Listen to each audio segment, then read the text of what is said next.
Thank you for joining us for this episode of Talking Health in the 406, where we are one community under the big sky.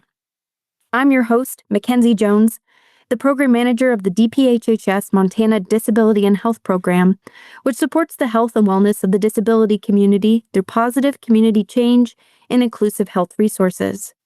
Today, we will hear from 4 incredible guests about how they are prioritizing the health of student athletes during wildfire smoke events. Let's start with introductions.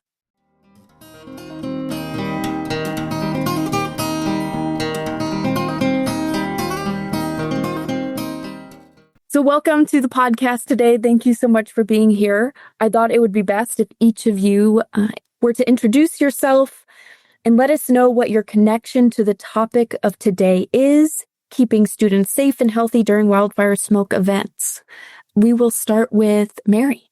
My name is Mary Anderson, and I work for the Montana Department of Public Health and Human Services under the Asthma Control Division, and my title is Wildfire Smoke Coordinator. I provide people with information about the health impacts of wildfire smoke and what they can do to keep themselves safe. Hi, my name is Carrie Newman. I work with the Montana Department of Environmental Quality in the Air Quality Bureau. And my position is I am the Community Air Monitoring Coordinator. I run our PurpleAirs in Schools project, which provides free indoor and outdoor air quality sensors to every school across the state. This is because we're trying to give schools localized air quality data that they can use to make better decisions regarding the health and safety of student and student athletes. Hi, my name is Greta Beeler, and I work for the Montana High School Association.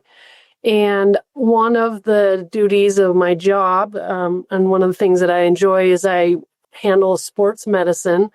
And I work with the Sports Medicine Advisory Council. And so we deal with trying to keep students safe. And obviously one of those that impacts student safety would be smoke in the air.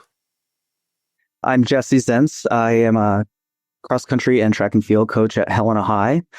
So as you can imagine, those sports are reliant on good air. So we work with our administration and others to make sure that the students are practicing in a safe environment and competing in a safe environment. Thank you all. It's a pleasure to have you on the call today. We're going to start with Mary. Why has it become important for us to care about wildfire smoke? Wildfire smoke has become a major public health concern because wildfires themselves are becoming more frequent. They're larger, and actually they're lasting for a longer period of time. This is due to a lot of factors, including climate change, hotter temperatures, and winters like the one we're having this year, where there's not a lot of moisture. There's more bugs that may affect the health of our forests. So when they're attacking those trees and the trees are dying, then that makes them tinder for wildfires later on.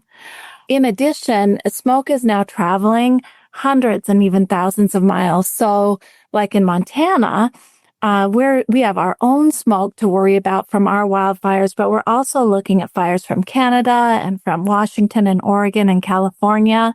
And what they're finding now, or I should say the research they're looking into now, is suggesting that sometimes when smoke travels longer distances, it can actually become more toxic.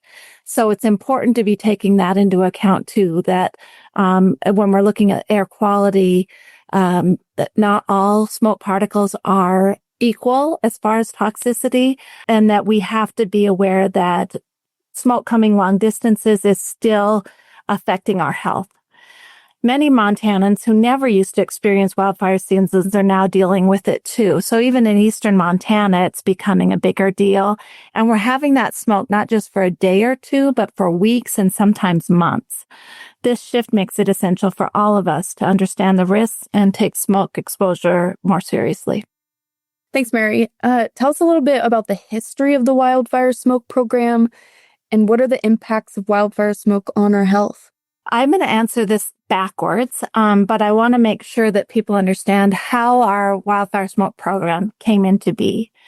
From a health perspective, wildfire smoke is especially harmful because the particulate matter it contains is actually a quarter the size of a dust particle, and it's 10 times more toxic than a lot of the other pollutants. They're tiny enough, those particles, that they can travel deep into the lungs and even enter the bloodstream. Short-term exposure can really trigger symptoms like coughing, sore throat, headaches, and difficulty breathing for all of us. So none of us like wildfire smoke, but it's especially concerning for those who are considered vulnerable populations. So when you're looking at vulnerable groups, you're looking at children, especially those under the age of 5 whose lungs are still developing, who take more breaths in a day, older adults, so those who are over the age of 65, women who are pregnant, and anyone with respiratory or cardiovascular issues. Those risks are also high. The Montana DPHHS asthma program, so the program I work under, actually applied for this EPA grant that developed my position in 2023. Because what we saw was that while Montanans were becoming more and more aware of the effects of outdoor air quality, they didn't realize that those smoke particles are so tiny that they're actually impacting our indoor air as well. And so we applied for this grant. It's called the Clean Air and Community Buildings Grant, because we know that just like those particles can slip into our bloodstream, and they can also slip into our homes and into our buildings where we work or where we go to school. So what we're finding is that even in newer buildings, the indoor air quality mirrors the outdoor air quality in about 24 hours. And sometimes that unhealthy air quality will actually stay in buildings longer, even after the outdoor air quality has improved. What we want to make sure people understand with this grant is, number one, the concern to know that indoor air quality is affected. But number two, for them to know that there are things you can do with your indoor air quality that can make a difference. So we want to educate people about steps they can take to improve indoor air. And then also for those who can't, because some of these mitigation things can be expensive, or maybe they don't have access to the materials they need for it, we're trying to create clean air centers in communities where people can go to get a respite from that smoke. So I can't keep the air clean in my home, but I can go to the library or to a local senior center where I can get clean air, where I can get information, and where people can check on me to make sure that the health impacts of a wildfire smoke event aren't causing serious injury to me or to someone in my family. It sounds like your program is doing quite a lot of work to ensure that Montanans across the state have access to the data they need, as well as information to how to stay healthy. I know as a runner, I do check the air quality rather frequently to make sure that it is safe for me to participate in that activity. And so I do worry about my health. I have a chronic condition, and so I may or may not sometimes fall in that vulnerable group population. And that's a category I always wonder. It's like my chronic disease is more gut related. It's not lung related, but does that make me vulnerable? One of the things you want to think about with wildfire smoke and particulate matter is that it's going to cause inflammation in your body. So if it's getting through your lungs and into your bloodstream, that's creating inflammation throughout your body.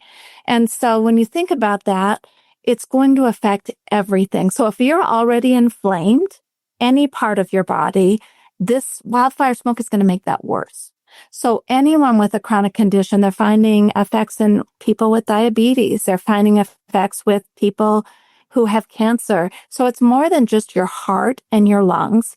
It's if you're suffering from a chronic condition and inflammation is an issue, then that inflammation is going to get worse when you're adding toxic particles to your bloodstream. The only thing I would add is particulate matter comes in various diameter sizes. So there's PM10 or particulate matter. I'll say PM in regards to particulate matter, but PM10 and PM2.5. And PM10 means that the diameter of the particulate matter itself is either 10 micrometers or smaller. And then PM2.5 means that the diameter of the particle is 2 micrometers or smaller. And the average human blood cell is about 7 to 8 micrometers in diameter. So that's why those PM2.5 particles are so dangerous. It's because they're actually a smaller diameter than our average human blood cell. And so those particulates can get deep into your lung tissues. And once they're in your blood cells, that's going to be carried across your entire body. Thank you, Carrie, for jumping in. I know it takes collaboration from many organizations to ensure wildfire smoke information is shared widely and that recommendations get out to the public in a timely manner. You, as part of DEQ, or the Department of Environmental Quality, are one of these partners. You mentioned a little bit what you do in the introductions. Can you go a little further in what your projects include and how we can participate in them? I work in the air research and monitoring section under DEQ, and we have 3 main program objectives. Those are to provide air quality data to the general public in a timely manner, support compliance with ambient air quality standards, and to support air pollution research studies. So our big one is the United States Environmental Protection Agency, or the EPA. They regulate levels of harmful air pollutants, and DEQ is responsible for demonstrating compliance with these national ambient air quality standards set by the EPA. So compliance is achieved by measuring and reporting pollutant levels using our statewide ambient air monitoring network. And that is our regulatory network that I'm talking about. So we measure for all of the 6 criteria pollutants, which are carbon monoxide, nitrogen oxides, sulfur dioxide, ozone, lead, and of course, particulate matter. And for Montana, our pollutant of greatest concern is particulate matter, specifically from wildfire smoke. So that's kind of our regulatory network. It's used for determining these compliance for the NACs. And so they are like $25,000 instruments. We can't put $25,000 instruments across the whole state, but the whole state does deserve to know what their air quality information is, regardless if you're living in a population center or not. So we developed the PurpleAirs in Schools program to fill in those data gaps that exist within our regulatory network. And that is what I'm referring to as the PurpleAirs in Schools program. So we're filling in those data gaps with free indoor and outdoor air quality sensors. They cost about $300 versus that $25,000 price tag. And they monitor particulate matter as well as temperature, humidity, and pressure. So we're filling in those data gaps so that every Montanan has access to air quality information regardless of where they are living. Can you tell us a little bit more about why PurpleAirs was the monitor selected for this project? Our section decided to go with PurpleAir sensors because they are a low-cost technology. So we are able to provide free indoor and outdoor PurpleAir sensors to every high school across the state. Now, that indoor sensor is provided by the University of Montana Center for Population Health Research, and then DEQ is providing that free outdoor sensor. We decided to go with PurpleAir sensors because they are an effective way to get a mass amount of sensors out into our state.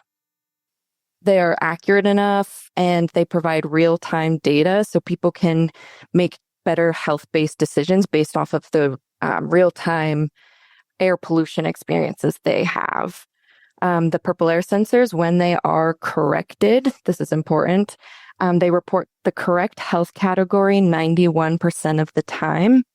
And then when they do skew, it is usually an overestimation. So it's still a protective, it's like an overprotection of health if they are not wrong. So for example, our regulatory network might say that it's green good, and then our PurpleAirs sensor network might say at this one location it's moderate. But 91% of the time, those two health categories do match.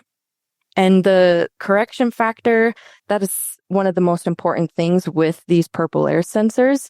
If you use the US EPA Air Now Fire and Smoke map, that correction factor is automatically applied to that map. And then eventually when we get the sensor data onto our DEQ's Today's Air website, we will have that corrected data displayed. So you mentioned Today's Air, that would be the place where people go to get their data around the PurpleAir monitoring system that's at their school or in their community? Yeah, for community members, we recommend going to the US EPA Air Now Fire and Smoke map because the corrected PurpleAir data is automatically applied. Eventually, we are going to have the PurpleAirs in School sensors displayed on Today's Air website. We do currently just have our regulatory grade data on Today's Air website, but we're in the works of getting the sensor data on that map as well. You can use PurpleAirs map. You do just have to adjust the settings to display that correction factor. So that's why we point to Air Now Fire and Smoke map. And then the schools themselves, we've developed a dashboard with the University of Montana that displays their indoor and outdoor corrected sensor data side by side. So it's super obvious for the schools to be able to know, like, what type of air quality are they experiencing on their campus. We will include all of the links to the resources we share today in the website, Talking Health in the 406 at mt.gov. So if you want access to these resources, you can go there to receive them. So Carrie, I also wanted to ask, how do schools sign up for this? What is the value for schools? Is it a lot of work to keep it alive and active for the admin? Yeah, that's a great question. Our main way that schools have been signing up for the PurpleAirs in Schools program is through the annual meeting with the Montana High School Association. Every year they host this big annual meeting that school admin, athletic directors, principals, superintendents can join, and we bring pre-made PurpleAir kits to hand out at that conference. The other way schools can sign up is by contacting me directly, which I'm happy to share my email address in that resource list that will be posted on the website with this podcast. And all it takes to sign up is we have a collaboration agreement that is between the schools, DEQ, and the University of Montana that just goes over the data use agreement. So the data resulting from the indoor sensors is kept private that the school has access to. And then the outdoor sensor is publicly available. So we get that collaboration agreement signed. If you have your PurpleAirs in hand, if not, I can just mail those sensors directly to the schools. And within those kits, though, we have step-by-step installation instructions. So each sensor for the indoor and outdoor takes about 20 to 30 minutes to get it installed. It's just like connecting it to your laptop to a Wi-Fi network. So the requirements for the sensors themselves is just an outlet, like a power supply, and a Wi-Fi connection. And if that Wi-Fi connection is a security concern for the schools, DEQ is also happy to provide free hotspots for the schools that the sensors could just directly connect to those instead. And then those sensors, once they are plugged in and connected to the Wi-Fi, they're pretty plug and chug. They'll stay online as long as some student doesn't come and unplug it to charge their phone, which does happen. But if that happens, I just reach out to the school and ask, hey, it looks like your sensor went offline. Could you just check if it's okay, kind of thing. Yeah, so once those sensors are plugged in, though, they're pretty happy to just keep going and provide localized air quality information for the schools. Thanks, Carrie. It sounds like it's a great opportunity for any school in Montana to sign up and gain access to this data, that it might fill a lot of gaps for school admin, students, coaches, families, especially during sports season, which brings me to bringing Greta and Jesse into the conversation, as they are both connected to the athletic departments on a state level, as well as Jesse at Helena High School. Greta and Jesse, when did wildfire smoke and air quality start to become a conversation for you as someone that's leading the athletic departments, as well as Jesse as a coach? I think the concern with the wildfire smoke, the air quality, predated me in my role here.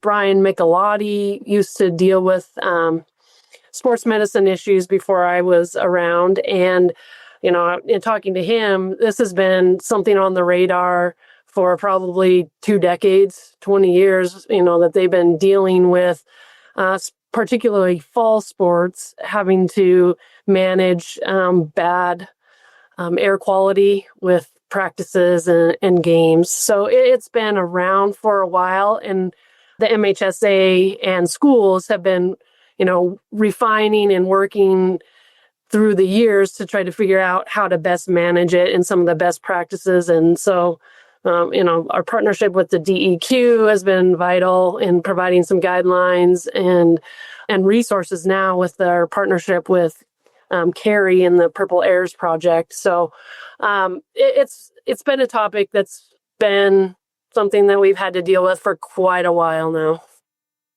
I've been coaching for about 10 years, and right when I started coaching, it was something that we were made aware of from our administrators, but really not until about, I feel like 6 or 7 years ago, it was something that was written in our student athlete handbook, things like that, to let kids know ahead of time that, these might be things that we need to deal with this season. Prior to that, it was just kind of general information that was shared. If there was a smoke day, we knew from our administration, but now we kind of front load that information. So I feel like it's become more and more of a conversation as I've gotten further into my coaching career. And I feel like the information is front loaded for sure now. So parents and kids and coaches are all aware of what might happen during a season or during practice.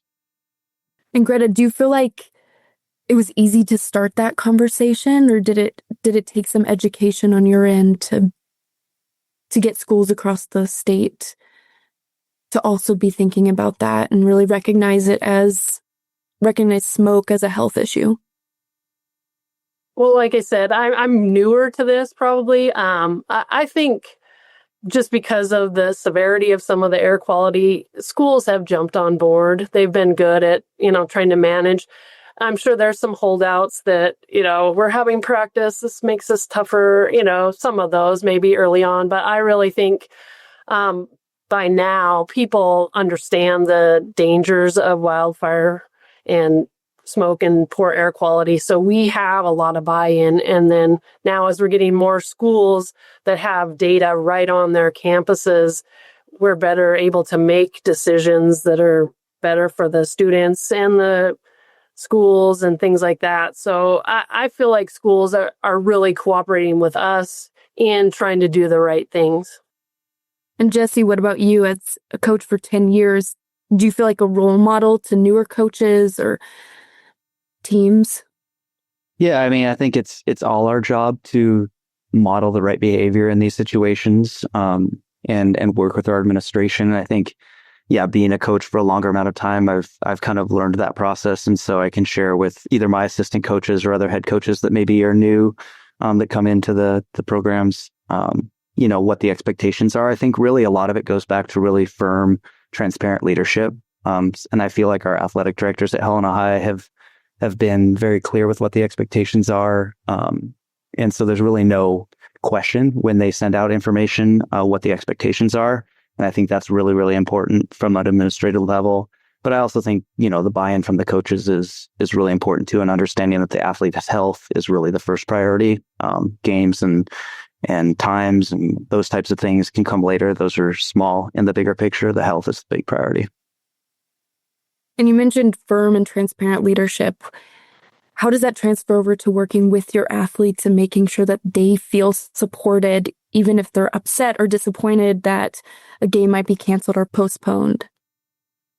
Yeah, I think, again, it's just being very clear up front that, hey, we may have smoke days this year. And if there's a smoke day, the expectation is that we'll get the information out to them in an ample amount of time so they can adapt. And so I think, just being upfront with kids, being upfront with parents. I know some kids, I probably was one of them when I was in high school. It was like, oh my gosh, I'm missing out on a day of practice, that type of thing. And I think just being clear with them and explaining to them, the risks and the benefits of not practicing or adapting your practice, like long term, what that means for you. And I think that's what being firm and transparent is just being really honest with them. And I think when you're honest with kids, you have a strong relationship with them. They'll trust you in those situations. So I'm curious about that, how this information goes from the top all the way down to Jessie. So I wanted to start with Greta and ask her, how does that process look? How do you receive that information when a wildfire smoke event happens? How do you make that decision to warn school, admin, and athletic departments? And how do you communicate that message?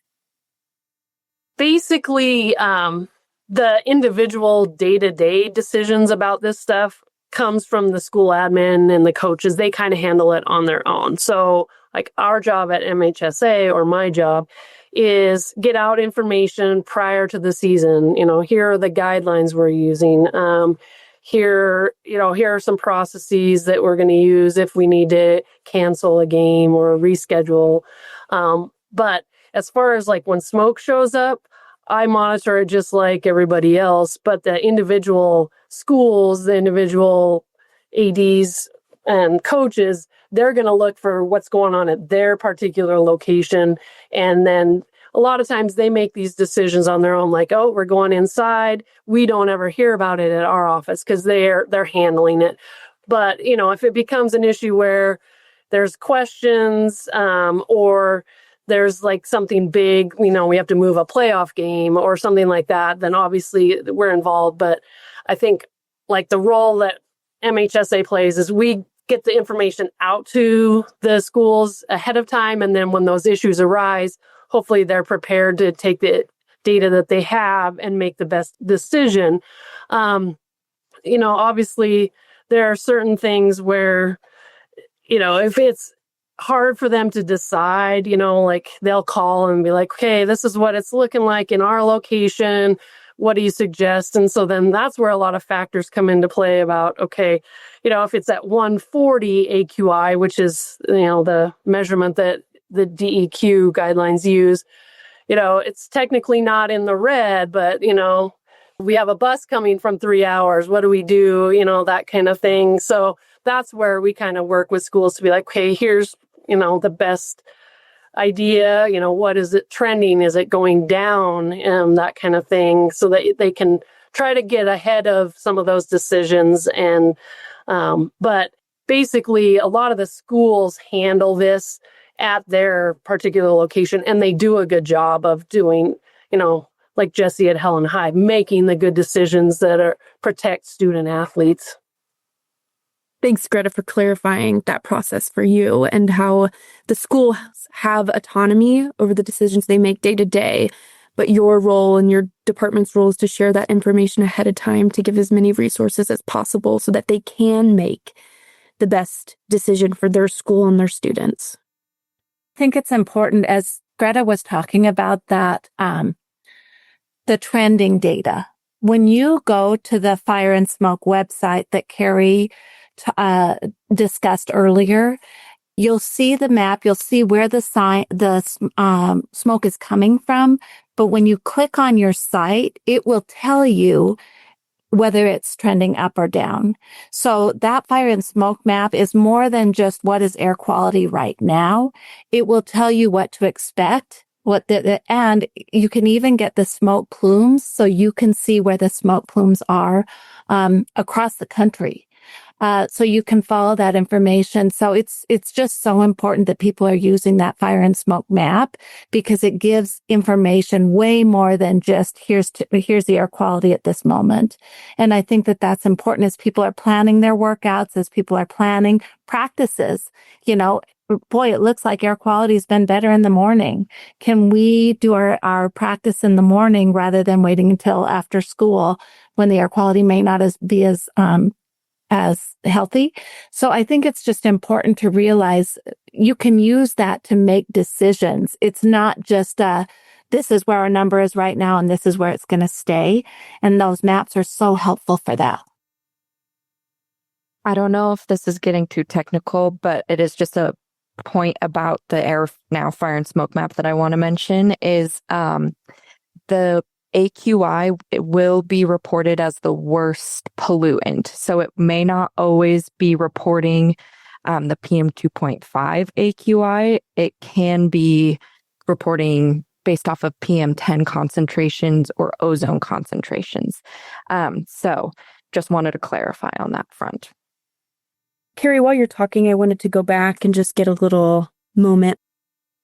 I couldn't remember if you said the PurpleAirs are free to schools. Yeah, so the PurpleAirs in Schools program is providing free indoor and free outdoor air quality sensors to high schools across the state. So the sensors themselves, everything, it's all free. Thank you. And I would also like to add that there is no reporting or enforcement attached to this opportunity. So Greta, you mentioned that you provide these resources to athletic departments and schools ahead of sports seasons and at the beginning of the year. What are some of these resources that you use and that have been successful in schools? Well, obviously the guidelines, here's the guidelines that we're going to follow as far as air quality. So we get that out to them.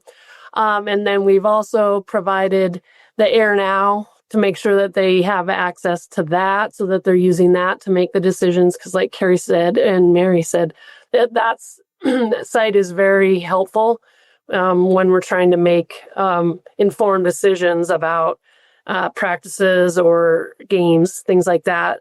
And then, we have some resources on our website that they can go to. Mary has provided some practice protocols for indoor air, which is kind of a newer thing that we're, starting to focus on. We've always really kind of looked at outdoor air. So now that Mary's provided some information that we post on the website and get to schools as well. Just probably those are the main areas of things that we get out there, and then just fielding phone calls as necessary to try to help schools with making some decisions and some data-driven decisions specifically. And you work with a lot of different professionals in order to have the best information. Is that right? Well, I work with the Sports Medicine Advisory Committee, which is a great group that we have here. And, they're mainly doctors, athletic trainers. We don't necessarily have, scientists. Maybe we should think about doing that. Carrie, maybe I'll hit you up here. But, so that's a great group that helps with our organization and making decisions and trying to implement policy that's in the best interests of students' health and safety. So I have that group, and then, contacts like Carrie and Mary's been helpful, and, just the organization DEQ, even again, before my time, they really helped, the MHSA develop some policy to the point where, we've had to deal with wildfire and smoke in the air for a long time, so that other states and even the National Federation of High Schools has started asking us how to do things. And, Carrie has presented to a section, a group of state administrators from the western part of the United States. And we get a lot of questions about that because of her presentation and our PurpleAirs in Schools project, so that we actually are helping form policy in other states. So that's kind of nice that some of the stuff that we're doing is going to be copied. Jesse, I know that you are doing a lot of work at the student level. So I want to talk to you. I want to hear about what does that process look like for you when you receive a message from school admin or the athletic director about poor air quality that day? How do you, who do you consult with? How do you decide what is best for your athletes? And how do you communicate that message to them? Yeah, I guess I'll kind of talk a little bit about our philosophy as a program and how we coach. And I think that's kind of helped us with this messaging. I think if you go into a situation like this and look at it as a coaching opportunity and teaching them life skills, that's always a good first step. And so that really starts with perspective and like explaining to the kids, this may be one day, 1 week in 4 years of high school athletics. And so in the grand scheme of things, it's small. It feels big in the moment to a high school student. But when you're my age and you look back, you realize that it's just a blip in the journey that you're on. So I think that's what it starts with, is having perspective, looking at it as an opportunity to teach the kids something about how they respond to situations like this. So, bad air to us as a team and a coach is kind of really no different than like kids in the winter and having a cold day where you can't go outside because the air is too cold, or there's ice on the streets, or a kid who's injured and explaining that this is just an interruption that we're going to work through. And so just having that perspective of what it is in the grand scheme of things. And one thing we talk to our team a lot about is that you're going to be better off if you're 100% healthy and 90% fit versus 90% healthy and 100% fit. So if you're 100% healthy, your mind's going to be working right, your body's going to be working right. And so fitness is it's relevant, but it's not going to be the make or break. And so I think, however, if you're 100% fit and you're not healthy, then that can be a make or break. And so we talk to the kids a lot about that. So when we have to make decisions like this, I think they have that perspective built in. So I think it's important to do that type of front loading and really work it into your philosophy. And then we talk about reacting or responding and adapting. That's another piece of our philosophy that we talk a lot about, because that helps, in competition. But it also helps in situations like this. Like if you react to a smoke day, you're just going to be angry and upset that maybe practice has changed or you're not going to be able to practice. But if you respond and adapt to it, that kind of plays into some characteristics that we celebrate on our team, like curiosity and creativity. Like, what can we do today to get something out of this? Maybe we do some mental training in a classroom. If it's really bad and the indoor air quality is bad too, we can do things like that. We can do really low demand workouts as well that don't require as much oxygen uptake. So yeah, and then it's all just really about adapting our load for the day and making the right decision for the kids. There have been rare instances. We try not to do this a lot, but if it's a sustained situation where it's not just one day, we will talk to kids. We'll find out who has memberships to athletic clubs where they can maybe find a treadmill that's at a club that actually does have the right filtration. I know some, the one that I have a membership with, they actually have the MERV filters that are rated for this particulate matter. And I think if they have those opportunities, we can encourage them to do that. But then there's obviously going to be kids on your team that maybe don't have those resources. And so we find something else for them to do to keep them engaged and make sure that they don't feel forgotten in those situations. So really, it's about taking that information in, responding to it appropriately. Many times the kids will hear us talking about it a day in advance. Like we watch the air quality pretty closely. And if we see that there's a fire nearby or the smoke's moving down from Canada, we generally know about a day in advance if that's going to happen. And so the kids will hear us at practice kind of talking, what do you think we should do tomorrow if we need to change practice? So they generally are pretty aware of what we're talking about. And so when a decision is made like that, it's not a surprise to them. And we try to communicate it as early as possible so families and everyone can adapt pickup times and drop off times and things like that. And Jesse, you mentioned supporting kids that may not have the same resources as other kids. What about kids that may have, I mentioned my own chronic disease earlier, but asthma or different health conditions that might impact, where they might be more impacted by the smoke than other kids? How do you approach that in an equitable way? With the content that's given to us, and we know the different colors that, we're allowed to practice in, where things are changed for folks with pre-existing conditions and things like that. The green, the yellow, the orange, and the red. And so we share that at our parent meeting at the start of every year. So all of our parents are aware of those different levels. And if we have a child that either has athletic-induced asthma or general asthma, they are aware from the beginning that we maybe have a different adaptation for them when we're in those kind of fringe areas where the rest of the kids probably are safe to train at a reduced load. Maybe those kids aren't safe to train at the same level. And so we either adapt their workout for the day or we find an environment where they can do something else that's safe for them to do in those moments. And we, again, reflect back on that consistent message to them that being 90% fit and 100% healthy is always the priority for us. And their health is the long-term priority for both the school and the coaches. I wish you were my coach in high school. You sound like it's fabulous to hear that these kids have such an incredible role model and someone to look up to. Thank you. Well, thank you. That's nice. There's a reason that there's about 190 kids on the cross country and track teams at Helena High. Jesse does a great job. When athletes do practice or play during a wildfire smoke event, say that it's in the yellow and you've made the decision that you can lower their exposure by lessening the load during the practice or game itself, what can athletes do to reduce the overall impact of smoke exposure after practice? I can jump in and say what we do. And I'm sure Mary has a lot more insight and understanding of this, but and a lot of this actually, I think, has come from information that Mary has shared, but hydration, just know that is something that's really important. So we really stress making sure that you're hydrated and you're drinking a lot of water. And we stress those types of things pretty consistently anyway, but we make a bigger effort on those smoke days that even if they're outside in a short duration, to make sure that they're drinking enough water and getting some fuel and things like that right afterwards so their body can start recovering as soon as possible.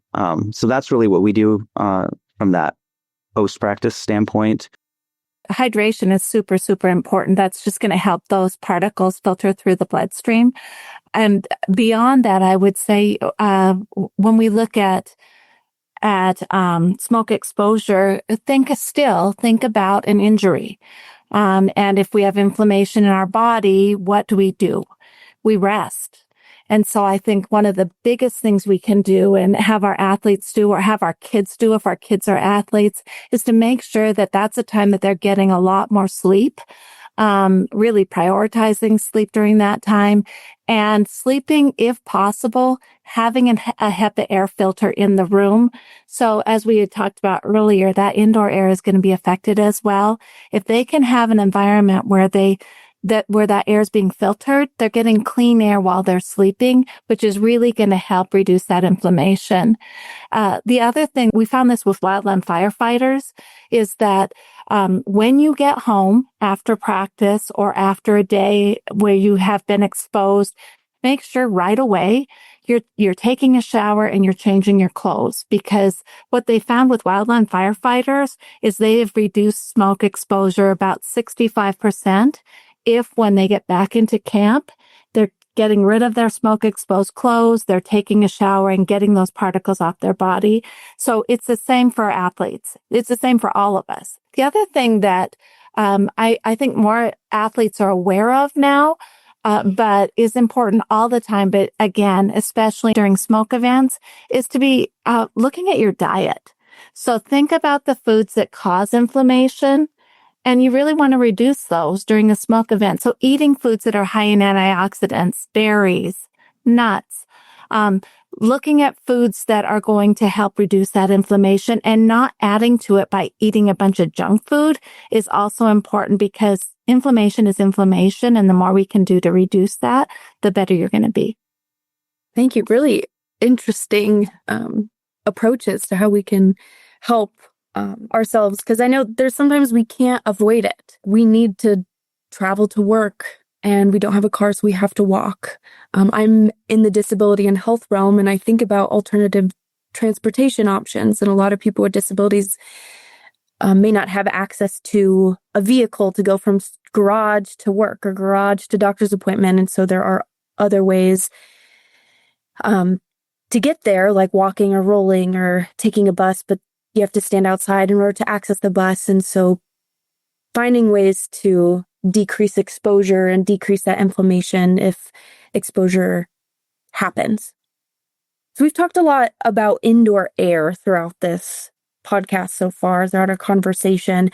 And I am curious to know about what has changed in recommendations and approach over the years in regards to indoor air. As a coach, what have you learned about indoor air quality when there is a wildfire smoke? And how does that impact your decision for the level of practice or game? Yeah, well, I have to be completely honest on this. I was relatively unaware of how bad indoor air can be until about, I don't know how long ago it was, but Mary and I actually met, and she kind of gave me some information that really opened my eyes to understanding how that the particles, can get inside, and really indoor air can often be as bad or sustain longer than outdoor air. And so that really changed my perspective on what we're doing at the high school level, because the old school way of doing it was simply moving things inside and running a difficult practice, just like you would, or not difficult, but maybe a strenuous practice, just as you would outdoors. And we don't have a lot of great opportunities for that at Helena High in terms of our indoor facilities, but we would still do things pretty rigorously indoors. And then we've definitely changed since that information has been provided to me in terms of what we do. And so we just think a little bit more broadly. And like I said, we have to have perspective, as the athletes do, about really how big this is in the long term. And so, maybe that's a day that we cover all the meetings and all that information we want to give to the kids in that day, and then send them home early if we're not 100% sure about the air quality in the school. If we do take them inside and plan to do something physical, then we'll just reduce those activities. And as soon as we get the all clear to be outside, if the air quality is improving outside now, we do move outside, because we know that indoor air might still be a little worse than the outdoor air. So yeah, it's just, the more you learn, the better we can make the environment for the athletes. And so I have to admit that was something that I was a little bit unaware of until recently. And so we've made those changes in terms of how we do things. This is Mackenzie. I think I was unaware of it. I think, if the air quality outside is bad, I'm not going to run, but I'll go to the gym. And maybe my gym has enough filters and an HVAC system, but maybe it doesn't. So being more aware of how that's impacting my body and the lingering air quality after the outside gets better. Very, very interesting. What about you, Greta? How has the recommendations and guidelines that you have provided to schools changed regarding indoor air? Well, I think I said it earlier, that's a topic we didn't really cover that much. Even with schools, we didn't provide a lot of resources, because it was the idea like the air's bad outside, and you saw that by going inside. And so, again, it was talking to Mary. She brought some of this to our attention. And so now it's going to be probably another layer of information that we're going to get out to schools about, some things to think about as far as if you're inside, adapting your practices, like Jesse had said, maybe do more mobility and stretching and things like that, rather than cardio type stuff and things like that. So that is a relatively newer topic. And probably I can say we probably haven't done a good enough job as an organization getting that information out to schools. So that's going to be, a new added emphasis of things. And again, we do have some resources that Mary has provided as far as some things that you can do to adapt. But that will be probably ongoing stuff from our side of things that we are going to do and information to get out to schools. So thinking about how we can make our indoor air cleaner or better for students, even just sitting in class. I think I was under the impression that, schools had to buy a new HVAC system, or like something huge had to happen Carrie and Mary, what are some ways that schools at a low cost can make a difference in the air quality inside? So with the PurpleAirs in Schools program, each school that signs up gets login information to a personalized dashboard that contains the indoor and outdoor air quality data on one screen. So how Jesse and Greta are talking about, that indoor air follows outdoor air trends, the schools themselves can watch their two sensors side by side and really know the difference between, okay, what is my outdoor air? Is it's bad? Is my indoor air bad? Like, they have the data right there in front of them. And then within that dashboard, there is a recommendations guideline matrix that we developed with Mary that, it says, if you are experiencing this AQI number here, and you want to have a recess, here's what you can, here's some behavior changes you can do. Or if it's this AQI number, but you want a 2 to 4 hour game, here's, some recommendations on changing behaviors and whatnot. So the dashboard itself is really powerful for the schools in making, these decisions regarding outdoor or indoor practices and sporting events. And just looking at the schools that were participating in the PurpleAirs in Schools project between May 2023 to July 2024, the key takeaway is if there's an increase in outdoor concentrations, there's going to be a increase in indoor concentrations of approximately equal and or sometimes greater magnitude. So this discussion around indoor air, it is relatively new, but it is super important for schools and community members and everyone at large to know that indoor air can be worse than outdoor air. And now in regards for cleaning that air, you can get personal HEPA air purifiers that they have different ratings and scaling for square footage of whatever area you're trying to clean.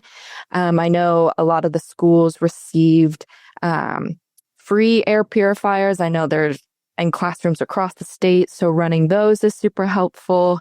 Another thing to note is, sealing of doors and windows. So anytime you open a door, you have a student go in and outside of that school, that is a potential for outdoor particulate matter to get inside and make the air indoors just as unhealthy as outdoors. So sealing is really important around windows, make sure you have them locked and tight, running those HEPA purifiers I talked about. And there's usually within those purifiers, there's different levels of filtration rates. So if it's, hazardous outside, you want to be running that HEPA air purifier as on the highest setting versus just on like the day-to-day cleaning mode. But Mary, go. I'm sure you have more to add about that.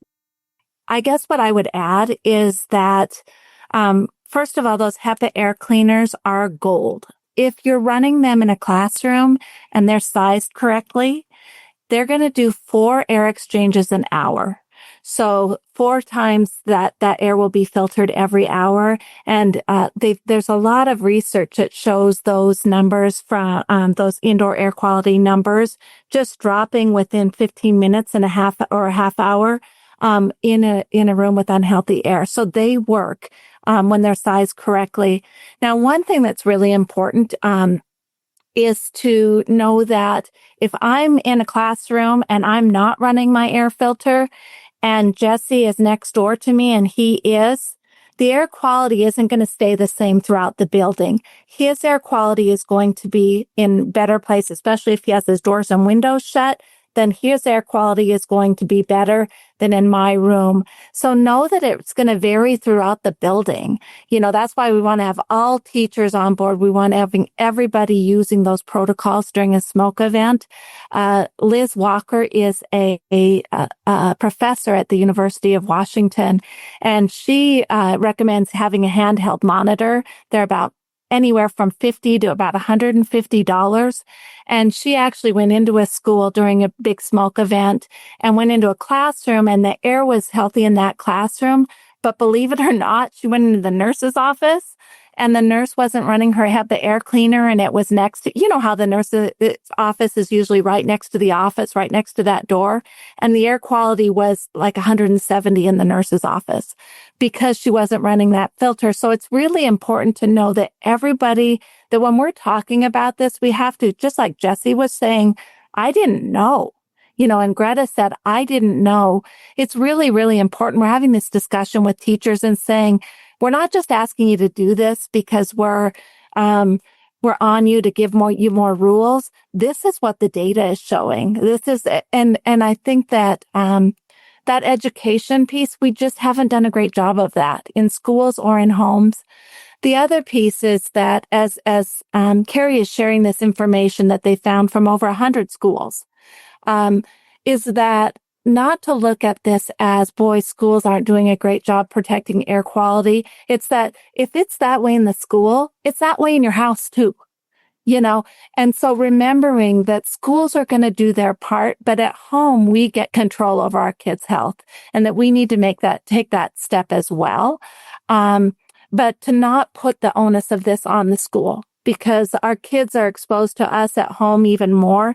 And I just think it's important not to have this be a blame thing of, oh, my school doesn't care, but knowing this is just how small those particles are and how fast they can get into our inside. And so all of us have to take those steps, but to really look at this as a lesson for life and not just for our schools. Again, thinking about families that may not have the same resources as other families, what can be done if families can't access or afford a filter? So I know not every Montana family deals with Northwestern Energy, but for those of us who are Northwestern Energy customers, they actually will give $100 credit for a HEPA air cleaner. You can go onto their website and find out where that is. So that makes it more affordable. A HEPA air cleaner for the size of most of our one room in our house is right around $100. And that's what the credit is. It's $100. So you can shrink the size of the area that you are going to filter. So in my home, I always make sure our filter is in our bedroom when we're sleeping at night. And that can be moved. But if we have a common area, that's where that filter stays during the day. And then we do those protective measures in that room. If that still is not, something that you can afford, or, if you're not a Northwest Energy customer, we will link how to make a do-it-yourself air filter with a box fan, just a simple box fan that most of us have in our homes. You can actually attach just with tape or a bungee cord, a MERV 13 or higher filter to that box fan, and you can create your own filter. And the studies are showing those are as effective. It may take a little bit longer to clean the air, but they do work to filter the air just like a HEPA air cleaner. And then you're just replacing that MERV 13 filter. So that may be more affordable for you. Everybody, though, can keep their doors and windows closed.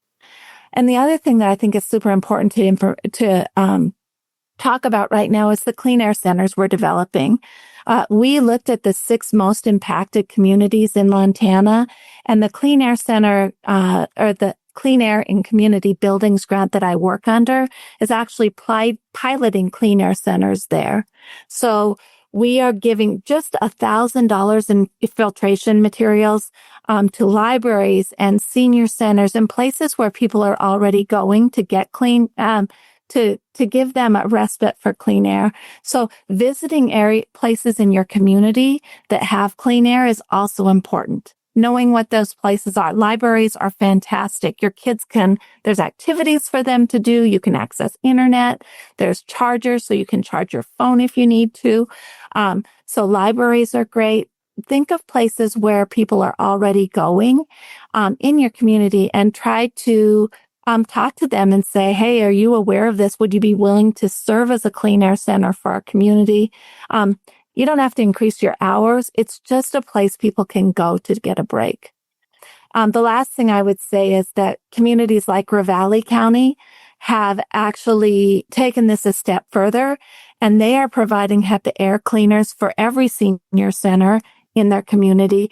And this year they're reaching out to daycares, and they're making sure daycares have HEPA air cleaners. So when your kids are going for childcare, they're in an environment where that air is being filtered. So there's some communities doing some really great things. And I think that if you looked for community partners and talked about this, you could find a bank that would sponsor a building. You could find smaller grants that would sponsor your building. So I just think it's important to use your resources for your community.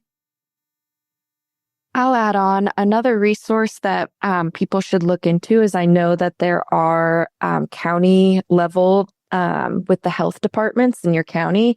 Some have resources to provide HEPA filters on a loaner program. So I know of counties that they'll loan out a HEPA air filter starting in May. And then, when smoke season starts, and then at the end of September or October, whenever, you bring that back. So that's another resource people should check out. I'm glad Carrie said that, because that actually made me think of another program. So for people who are suffering from asthma, the Montana Asthma Control Program actually has a program called the Montana Home Visiting Asthma Program. Some of these visits are virtual, but what they do is if you're somebody who has uncontrolled asthma, which means you've had an episode that has sent you to your doctor or to your emergency room, you can actually qualify for the asthma or self-refer to the asthma program. But this program is actually like 6 visits with a health worker to talk about how to control that asthma better. Part of that program is that in the end, you get a small HEPA air cleaner to use in your bedroom.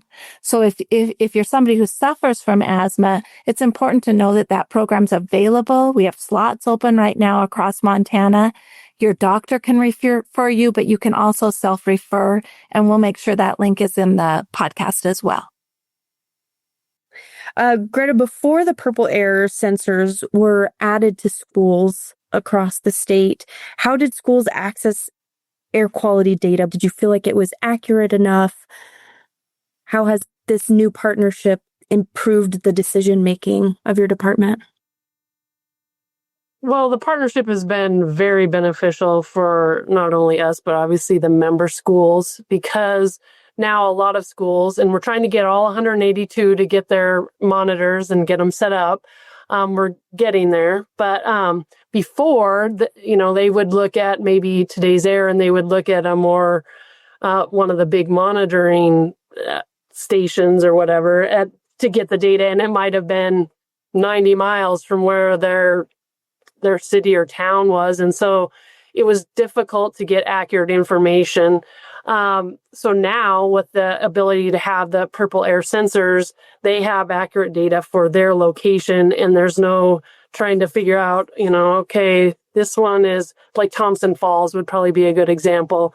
They're looking at Kalispell and Missoula, and none of them are very accurate to their location. Now they have their own, so that, you're using real-time data and not trying to guess like, well, over the mountains, it's this, and over here, it's this. And so it's been very helpful, and it will be very helpful for our schools to have those sensors rather than relying on monitoring stations that were a ways away. We're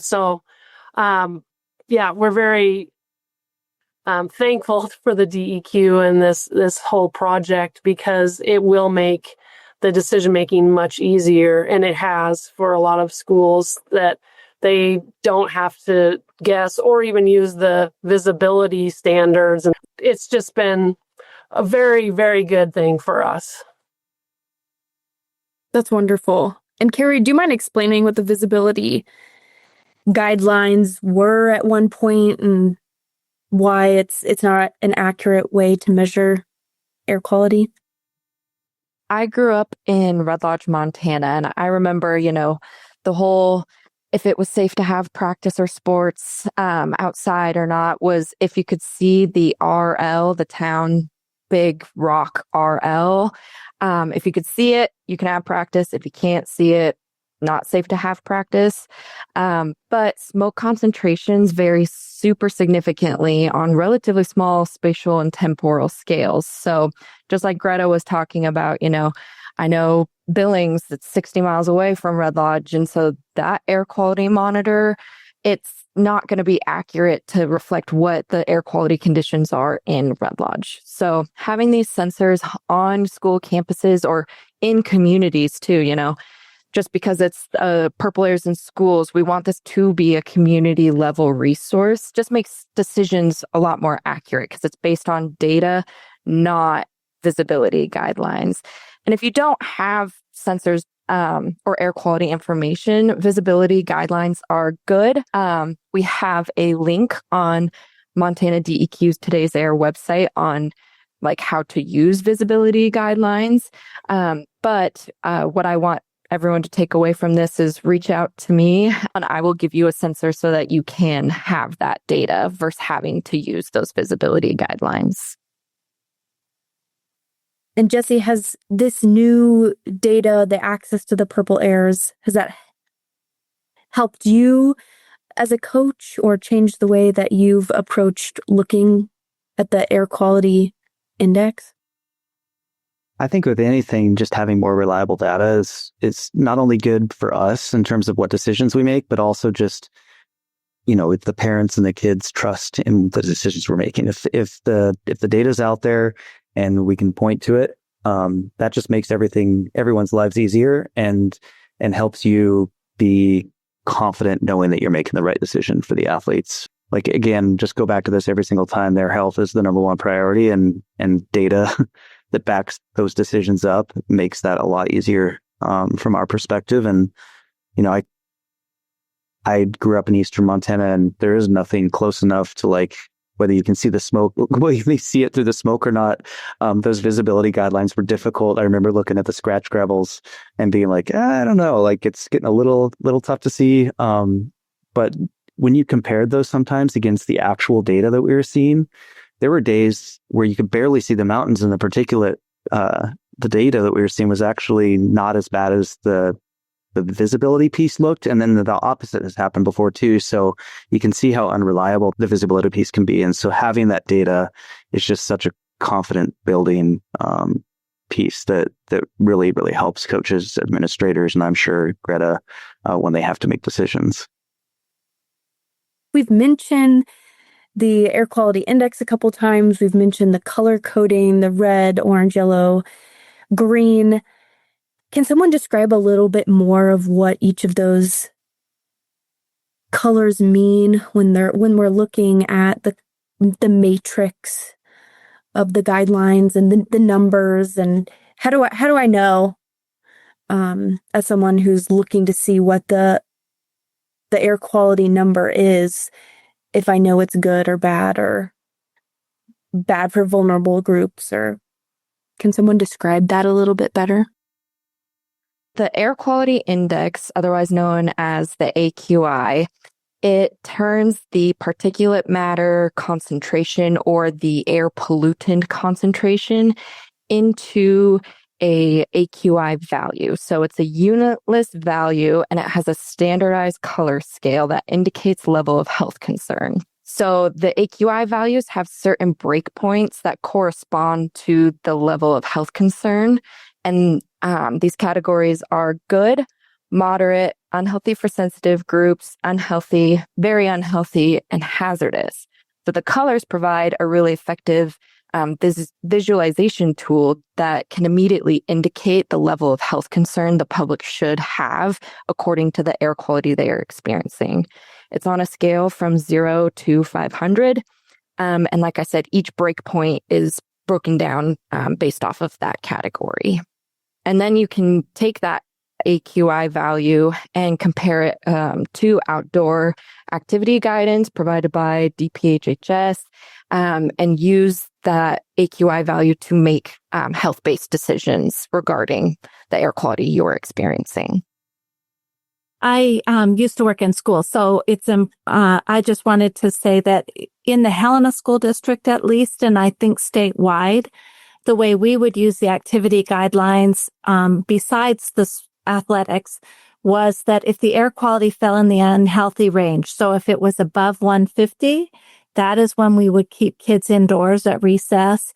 Now, there were kids that had asthma or had a heart condition that they would stay indoors when the air quality was between 100 and 150. And so schools are very aware of those outdoor numbers. I think that we could do a better job. Parents listening to this, make sure if your child is in that sensitive category, if they suffer from asthma or if they have another condition, make sure you've talked to your doctor about whether they should stay inside during that unhealthy for sensitive groups area, because schools are oftentimes saying to kids, if you're in this group, stay inside. I can tell you, if I had asthma and I was 10 years old, I would say it doesn't bother me and I'd be going outside.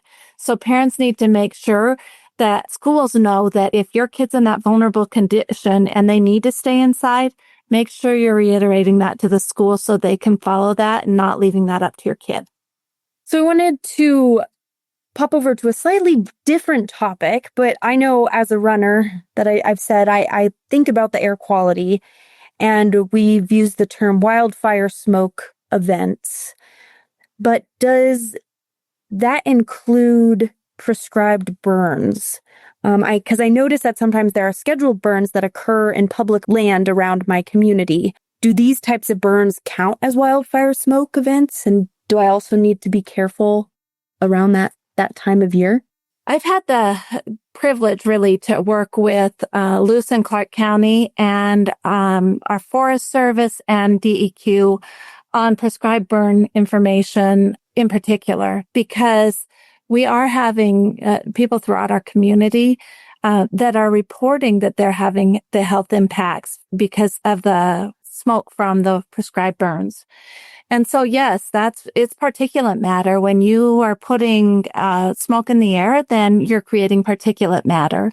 Now, DEQ and the Forest Service does a really, really good job, as well as they can, of making those prescribed burns happen on days where the air is going to get taken out of our environment. DEQ will give them the go-ahead if they think it's a day that a prescribed burn can happen. But know that just in our Tri-County area, so that includes Lewis and Clark County, Broadwater County, and Jefferson County, there's over 30,000 slag piles that they are burning in 1 year. So that's a lot of burning that needs to occur. Now, going back to what I talked about before, remember our forests really need this. Our forests right now, we know they're unhealthy. We went through 100 years where we put out fires every time we could. And we really disrupted that natural cycle of forests because they regenerate during a forest fire. And so now we're suffering from that. So these prescribed burns are actually saving our communities. They're for safety, but they are causing smoke. So just know that, yes, you want to take those same preparedness and mitigation strategies that you would during a wildfire, but know that also these prescribed burns shouldn't last as long. It's just important that you're looking at air quality because there's something that has to happen. It's kind of like cold weather in Montana. It's going to happen, but there's things you can do to prepare for it and get through it. We have to think of smoke in this exact same way, especially with prescribed burns, when really what they're doing is trying to make our communities safer. Thanks, Marian. How do we stay informed about the type of fire that's occurring so that we can stay safe? Is it a different website than where we've been talking about today, or the same ones? The fire.airnow.gov site often has the where the fires are on that map. You can see them actually on that map. So there is a more accurate map that will tell you when prescribed fires are happening. It's called INCIWeb, and we'll have that link on this as well. The other thing is most of your communities will have prescribed burn information. The Forest Service will put that information out, and you can go to their website and a lot of times sign up for that. In Lewis and Clark County, You can sign up for that prescribed burn information, and it will tell you when those burns are going to occur. Now, know this. Those burns are usually scheduled only about 24 hours in advance because they're getting information from DEQ about whether it's safe to burn or not. So you're not going to be able to schedule your workouts for the next month, but you will at least be able to know when those are going to happen within a day. And that can just be really helpful as far as knowing whether it's a forest fire or a prescribed burn. So I would encourage you to go to those two places. So today we've talked about multiple resources for accessing data around air quality. I do use my weather app most frequently, I think, out of other resources rather than going to a website. Carrie, can you tell me more about, is that accurate and what I need to know when using a weather app? Yeah, one thing I'll note is this is going to vary significantly app to app. So, a weather app on the iPhone versus a weather app on your Google phone or whatever, it is going to be different. So the one thing I would just note is see if you can see where that AQI number and health category is being pulled from. Because a lot of the times it's a modeled AQI. So it can be pulling resources from local PurpleAirs sensors, government, DEQ regulatory analyzers, or it will even pull in satellite data.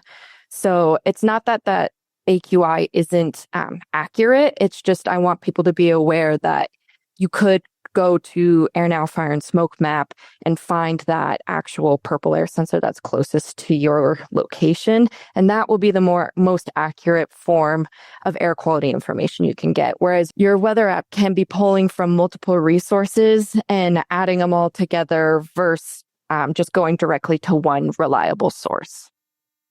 Greta, is there anything else you'd like to add or share with the listeners today? I would just like to thank the people on this podcast, just because I think it demonstrates the cooperation and the importance of cooperation between a bunch of different entities and how all of us are benefited by that. So sports and activities, we're using data from the DEQ and from what Mary's provided through DPHHS and all that stuff. Then we're funneling that to the schools. The schools then give that to the coaches. Jesse can use that information. So I'm just really appreciative of the partnerships that we have here at MHSA that have really helped us to keep our athletes safe. That's wonderful. Thank you for sharing that. And Jesse, any last words to our listeners? Yeah, I would just say three things. I think number one, I think it's really smart as a coach of no matter what sport you're coaching, is to get a good understanding of what your community has available in a situation where maybe you're going to have the kids train on their own. I know that some health clubs during COVID actually improved their filtration systems, the MERV filters that we've talked about on this podcast. I know those can be helpful. So there are fitness centers in many communities that do have good filtration systems. And when you're signing up for a membership, maybe mention that to your student athletes and their parents to check what are your filtration techniques at the facility that you're possibly getting a membership to, just so you know ahead of time if that's going to be a safe space for you to get on a treadmill or something like that. I think the next thing I would say is just rather than deal with things like this on the fly before you start the season, sit down and kind of go through what you're going to do if there is a smoke day. So when those days come, you just act rather than try to make something up on the go, because generally when you have to head, it's going to be a lot better than if you make it up on the fly. And then I'm not going to tell other coaches how to develop their philosophy, but I just think as I've been doing this longer and longer, is really put long-term athlete development first. And that goes for health as well. I mean, that's how you want to approach your normal practices and life skills development. But I think when you're thinking about health-related things like this that could potentially cause damage that would last a lifetime, just be very aware of that. And as a coach, have that perspective to understand that these kids, really the ultimate goal is to have them live healthy, happy lives.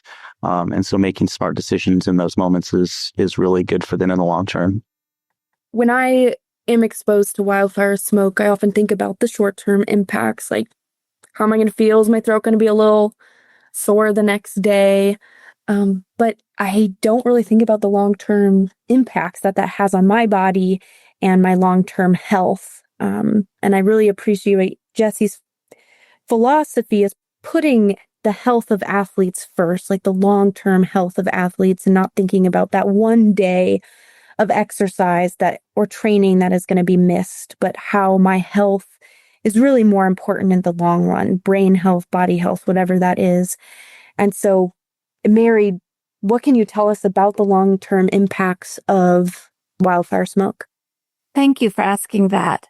I can tell you over the past decade, there's been a lot of research on long-term effects, and this is a new field. So this is emerging research. I want to be clear about that, but there is clear indication that it's more than just a short-term irritation. It really does have long-term consequences. That fine particulate matter that we keep talking about, like we've said, it's small enough, it gets into the lungs, it gets into the bloodstream. It also can break the blood-brain barrier. So as Carrie was talking about the size difference between that and our blood, it's smaller. So it's getting into our blood. So what we're seeing is more evidence of cardiovascular events, long-term chronic respiratory problems. It's linked to some cancers. It's linked to dementia. So we're starting to see those effects that are going to span across your lifetime. So the more we can do, and we know that our athletes that we're talking about now in our high schools, in our middle schools, elementary schools, their lungs are developing. So they're going to be feeling those effects more. And when you're more intensely exercising, you're breathing more, which means more of those particles are getting into your bloodstream. So it's just important to know, I think Jesse said it best, what's happening today. We want to be healthy when we're 60. And so we need to take care of our bodies now. We need to take care of our kids now. I think my last bit of information would just be to remember that this podcast team is incredible. This is all people who are working toward the best interest of kids, and we're informed. And so to know that 99.99% of the people who are involved in athletics or who are involved in our schools are trying to do what's best for our kids. The problem is, I think Jesse talked about this, is just that knowledge base. We just are now starting to learn about how it is affecting indoor air quality. And our job really needs to be to educate coaches, to educate schools about that, because people will do the right thing when they have the right information. But I think we've got to give them that information. So if you're a parent or somebody else, a nurse listening to this, know that they can't change their behavior until they know. But just spreading this information, the best thing we can do is just keep spreading this information. Thank you all so much for being here today. I do want to mention to our listeners to check out episode number 41 of Talking Health in the 406. This episode's topic is called Breathe Easier This Wildfire Season, and it talks more about the science and long-term effects of wildfire smoke. If you're listening to this and your community does not have air quality data or air quality sensors in your community, please reach out to DEQ and we would be happy to work with you to try and get your community a free indoor, free outdoor air quality sensor so that your community has that resource available. Thank you for listening to the Talking Health in the 406 podcast, where we are one community under the big sky. I am your host, Mackenzie Jones. We'd like to thank our guests, Jesse Zentz, Greta Bueller, Carrie Newman, and Mary Anderson for sharing their time and expertise. I learned so much today about prioritizing my health during wildfire smoke events, including Jesse's reminder that it's better to be 100% healthy and 90% fit than 90% healthy and 100% fit. If you would like more information on what you heard today, visit our website at talkinghealthinthe406.mt.gov. If you haven't already, please remember to rate, review, and subscribe. Thank you and have a wonderful rest of your day.